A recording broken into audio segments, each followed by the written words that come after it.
real estate agents are fleeing the field, is that good for home buyers? Real estate brokers April Strickland observes a significant mismatch in Gainesville, Florida housing market with more than 1,500 realtors, but only a few hundred homes sold each month, leading to financial struggles for many agents. Quite frankly, realtors are running out of money, Strickland said, highlighting the severe slowdown compared to past downturns. The real estate industry is facing a substantial exodus, with the Bureau of Labor Statistics noting a drop of 72,000 full-time agents and brokers in 2023. New rules stating in August that further pressure realtors as real estate agent database will no longer include offers of compensation for buyer's agent, potentially reducing U.S. commission revenue by 30%. Many industry leaders think there are way too many agents, said Steve Brobick of the Consumer Federation of America. Tom, what do you think about this? We have gone through time in the real estate industry that all the seasoned people that are really professionals, that are dedicated to their craft and what they do, have said that when times get good, a lot of people are lazy, because you could be lazy and make a reasonable living as a realtor when times are really good. Why? Because everybody's got, one degree of separation to a community around you, and you can sell a few homes and make, $50,000 or $60,000 a year, which is the number I'm quoting, which was this individual said, that when times are really flush, when things are going crazy from 2005, 2007, before the music stopped, you could do it there. And more recently, prior to pandemic. But then what happens? There's a shakeout.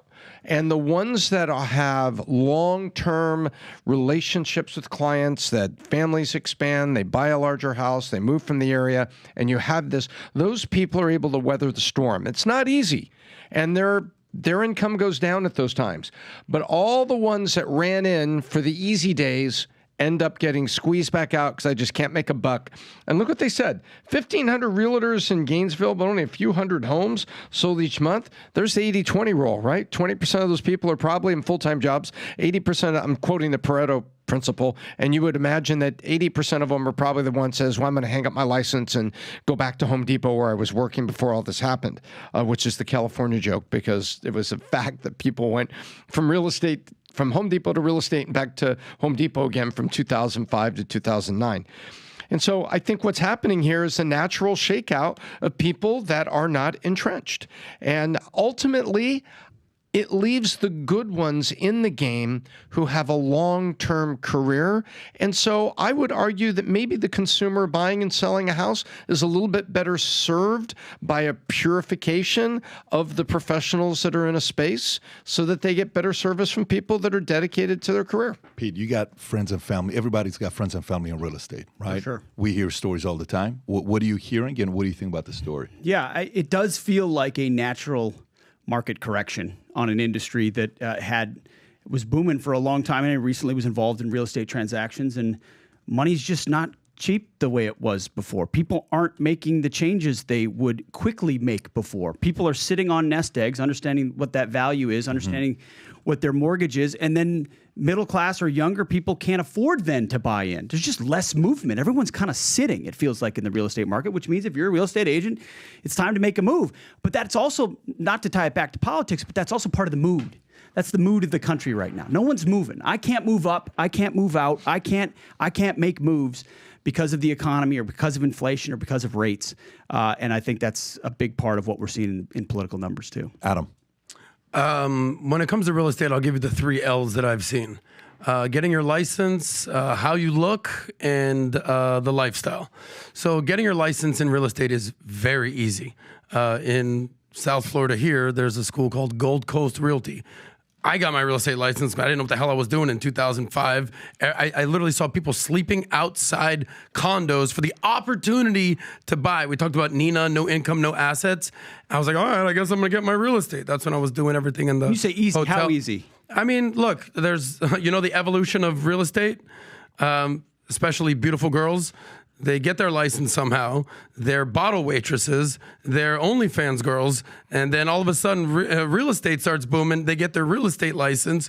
The real estate market starts doing bad. They go back to OnlyFans. They go back to bottle waitressing. God bless them. And it's the evolution of different life the is looks big time. of the ladies in the real estate game. We all know that it's sort of like a facade almost what a lot of these realtors do. It's no secret. I think there's like way more homes, way more realtors than there are homes for sale. So not everybody's going to get the business. Like you talked about the Pareto principle, 20% of the realtors get 80% of the business, and 80% of the realtors get 20% of the business. But here's how I'm not hating against real estate, but just not everybody's going to make it. Here's what I've also seen: the lifestyle. If you're a realtor, you have to have a nice car. Imagine your realtor shows up and you're going to talk about $1 million house, much less a $10 million house.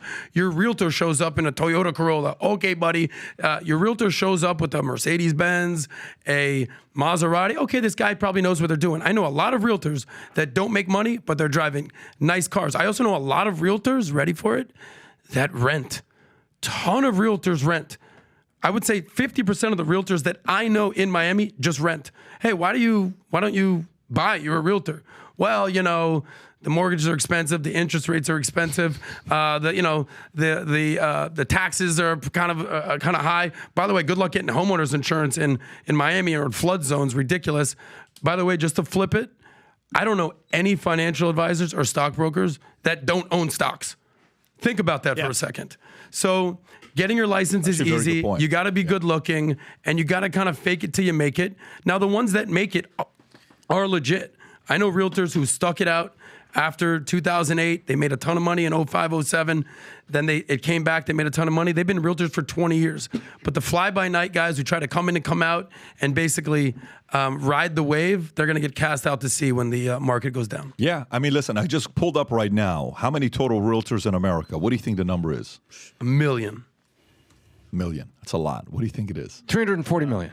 200. Oh, sorry. That would be everybody. Sorry. 285,000. 400,000. 1.5 million. Okay, there we go. By the way, is that higher than you think? I think that's a higher number than I would have thought. Yeah. No, I knew it was over 1 million. I know. Me too. 1.5 million is way more than 1 million. That's still 50% more than you thought. So 1.5 million realtors in America. I think life insurance agents, there's only 500,000 of them. If you think about number of insurance find out how many homes are for sale in America. Yeah. Well, the part about this is a lot. Like if you think about cops, firefighters, who becomes a realtor, there's a lot of part-time realtors in America. Yes. So if you're a part-time realtor, you're always a part-time realtor. What is it now? 1.6. All right. Okay, so you almost 1-to-1. But it's never 1-to-1 because the top 1% takes 80%. Yeah. The top 1% takes more than 50% of the sales. The top 20% take 80%, no doubt. Yeah. So. But when you think about this, some of these guys that get into it part-time, who is paying the price is the guys that bought the 2 Ferrari and the Lambo. And you should never buy it. Those are the guys that are paying the price in a massive, massive way. We're at Mar-a-Lago having 300 people at the event attending a sales leadership summit. I say raise your hand if you're from the mortgage industry. Do you know how many people raise their hand? The year before that, 25% of the room were from the mortgage industry. Mm-hmm. I said, raise your hand if you're from the mortgage industry. 1 hand went up. Whoa. Out of 300. And he was from Canada. He was not even from the U.S. Wow. Yeah, he wasn't from here. Only one? Only one guy's hand went up. Vault Conference is a conference we do once a year. This is our 5th official Vault Conference. The first one we did was in Dallas.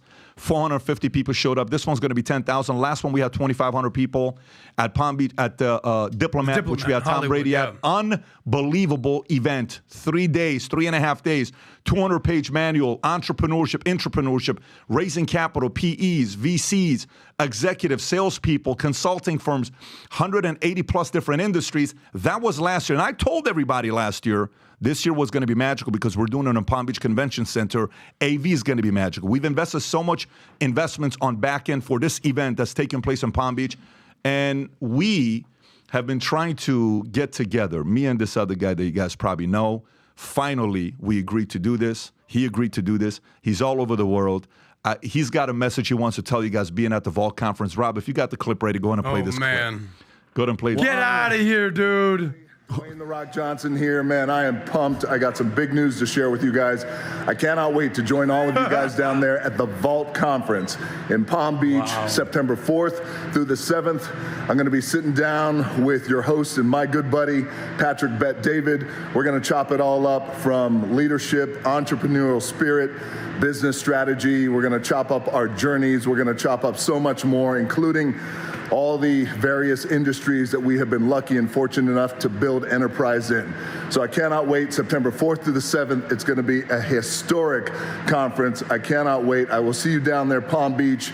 Back to work for me because the rent is always The due. most electrifying man on earth will be at the Vault Conference. 3.5 days. And by the way, it's going to be absolutely insanity. We had a conversation over the weekend about the fact that, hey, everybody's been saying, hey, can we one of these days do podcasts together? So the first time we're going to do anything together, we'll be at the event, 90-minute conversation. And some of you guys may even get a chance to meet him, picture. Who knows? Who knows what things? There's going to be a lot of weird announcements we'll be making. Here's all I will tell you. This is not the last year, if you guys remember at the Vault Conference, how many husband and wives attended? It was hundreds of husband and wives. Some people brought their sons, like they were coming as a family, legacy planning. What do I do? Business partners. There's a couple people this year that are planning on bringing 100 people, their entire company, executive team, sales team. So it's going to be wild. Looking forward to it. This is not an event to come by yourself, but make sure you get yourself, your spouse, your business partner, your team registered to attend the Vault Conference, because I'm telling you right now, when this sells out and you call the consulting firm and they tell you we don't have any more tickets, you cannot be upset, because we're not bringing The Rock back next year. We're only going to do this one time at the Vault Conference, and I hope you get to join us. Get registered. We'll see you guys there. So if you like this clip and you want to watch another one, click right here. And if you want to watch the entire podcast, click right here.